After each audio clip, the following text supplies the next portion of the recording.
कहते हैं दलाई लामा कभी मरते नहीं हैं, यानी कि उनका शरीर तो मर जाता है लेकिन उनकी आत्मा फिर से लौट आती है पुनर्जन्म के रूप में। इस बात में कितनी सच्चाई है हम आगे चल के देखते हैं। दलाई का मतलब होता है समुद्र और लामा का मतलब होता है गुरु, यानी कि एक ऐसा गुरु जिसे समुद्र जितना ज्ञान हो, यानी कि ज्ञान का सागर। आखिर इन सब की शुरुआत कैसे हुई?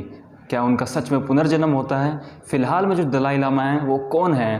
पहले दलाई लामा कौन थे? इन सभी टॉपिक्स को मैं कवर करने वाला हूँ इस वीडियो में।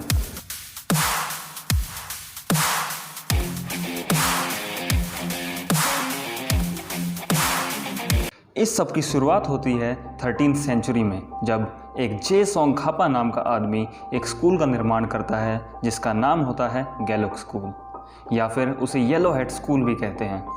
उस स्कूल में बुद्धा की टीचिंग्स को सिखाया जाता था। उस स्कूल के और जे-सोंग खापा के पहले स्टूडेंट का नाम था पेमा दोरजे, या फिर उन्हें उनके मॉन्क नेम गेंडोन ड्रुप के नाम से भी जाना जाता था। उन्होंने बुद्धा की teachings, philosophies, religious, political, economical knowledge काफ़ी डीपली गेन करी, और वही थे पहले दलाई लामा।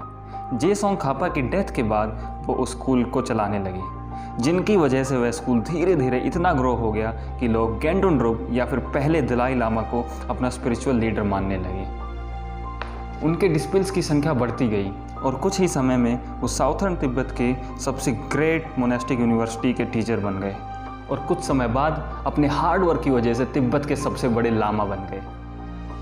उनकी मृत्यु के बाद कुछ ही दिनों में पास के एक गांव में एक बच्चे का जन्म होता है। जब वह बच्चा 3 साल का होता है वो अपने आप को दलाई लामा बताने लगता है। जैसे जैसे वो बच्चा बड़ा होता है वो अपने घर वापस यानी कि मोनेस्ट्री में जाने की जिद करने लगता है। वहाँ पर जाते ही वो सभी हाई लामास को यानी कि गुरुओं को पहचान जाता है और उन्हें अपने पिछले जन्म की कुछ कहानियाँ भी बताता है। 12 साल की उम्र तक हर किसी को विश्वास हो जाता है कि हाँ, दलाई लामा का पुनर्जन्म हुआ है। 17 साल की उम्र में ही वो एक गुरु बन जाते हैं और लोगों को सिखाना शुरू कर देते हैं, और फिर से पहले की ही तरह वो तिब्बत के सबसे बड़े स्पिरिचुअल लीडर बन जाते हैं। इनकी मृत्यु 1542 में हो जाती है। तीसरे दलाई लामा का जन्म भी पास के ही एक गांव तोलुंग में होता है। वो भी छोटी सी ही उम्र से खुद को दलाई लामा घोषित कर देते हैं। उन्हें अपने पिछले जन्म की कई सारी कहानियाँ याद होती हैं। वो भी पिछले दोनों दलाई लामास की तरह एक्स्ट्रा ऑर्डिनरी ब्रिलियंट बच्चे होते हैं। इसी तरह 1589 में 4th, 1617 में 5th, 1683 में 6th, 1708 में 7th, 1758 में 8th, 1805 में 9th, 1816 में 10th, 1838 में 11th, 1857 में 12th, 1876 में 13th और फाइनली 1935 में 14th यानी कि प्रेजेंट दलाई लामा का जन्म हुआ। इनमें से कुछ दलाई लामास को ढूंढना तो आसान था क्योंकि वो खुद ही अपने बारे में बता देते थे, लेकिन बाकियों को ढूंढना कोई खेल नहीं था। उनकी जगह कोई भी ले सकता था और उस ओहदे का गलत उपयोग कर सकता था। इसीलिए आखिर एक दलाई लामा को ढूंढा कैसे जाता था? तो दलाई लामा को ढूंढने के पीछे एक पूरा प्रोसेस होता है। जब भी कोई दलाई लामा की डेथ हो जाती है वो अपनी डेथ से पहले किसी जगह या डायरेक्शन को बताते हैं जहाँ पे उनका पुनर्जन्म हो सकता है। तो उनकी मृत्यु के बाद तुरंत जो हाई लामास होते हैं वो खोज में निकल जाते हैं। हाई लामास के सपनों के आधार पर भी काफ़ी डिपेंड करता है कि अगला दलाई लामा कौन होगा।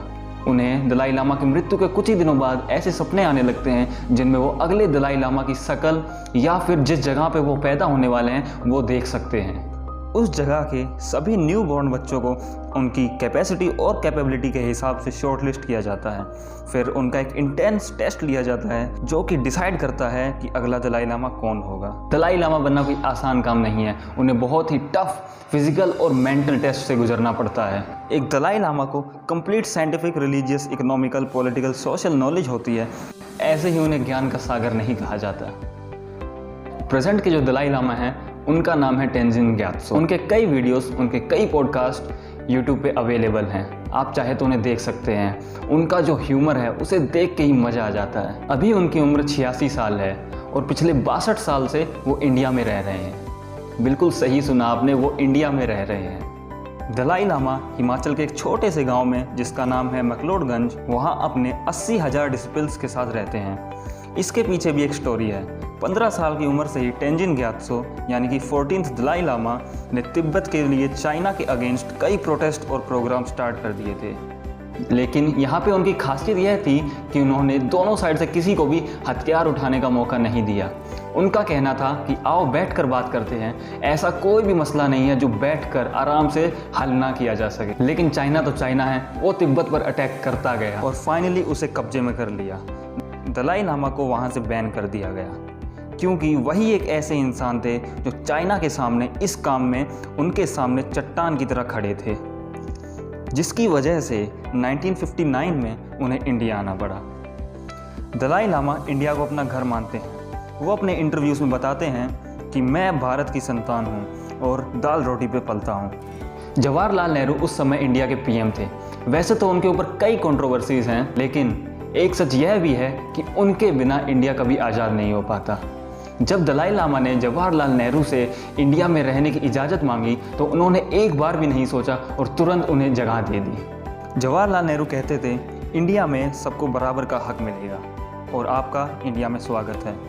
इस बात को दलाई लामा अपने कई इंटरव्यूज़ में बता चुके हैं। इंडिया में रहकर दलाई लामा ने एक इंडिपेंडेंट तिब्बतियन गवर्नमेंट फॉर्म की जो कि तिब्बत के लोगों के वेलफेयर के लिए काम करती है। उन्होंने कई पीस प्रोग्राम्स भी लॉन्च किए जिसकी वजह से उन्हें 1989 में नोबेल पीस प्राइज़ भी मिला। वो वेस्टर्न देशों में जाने वाले पहले दलाई लामा बने और पूरे वर्ल्ड को अपने वर्ड से इंस्पायर किया। दलाई लामा कहते हैं, compassion is the seed of happiness, love everyone and always be tolerant. दयावान बनो, बुरे इंसान के साथ भी अच्छा करो। There is no evil in this world that can not be changed through love and compassion. पिछले कुछ सालों में हमारे डोनाल्ड ट्रंप जी की वजह से चाइना और अमेरिका के रिलेशंस कुछ ज़्यादा अच्छे नहीं रहे, जिसकी वजह से दोनों देशों के न्यूक्लियर बॉम्ब की प्रोडक्शन काफ़ी बढ़ गई। दलाई लामा ने एक न्यूक्लियर एज पीस प्रोग्राम की भी शुरुआत की। उनका मानना है कि कंट्रीज़ को न्यूक्लियर वेपन्स को पूरी तरह ख़त्म कर देना चाहिए और एक पीसफुल वर्ल्ड की शुरुआत करनी चाहिए। दलाई लामा से सीखने के लिए बहुत कुछ है, लेकिन इस वीडियो के लिए सिर्फ इतना ही। आप अगला वीडियो किस चीज़ पर देखना चाहते हैं, इन टॉपिक्स में से आप चूज़ कर सकते हैं और कमेंट में ज़रूर बताइएगा। और ये वीडियो देखने के लिए आपका बहुत बहुत धन्यवाद।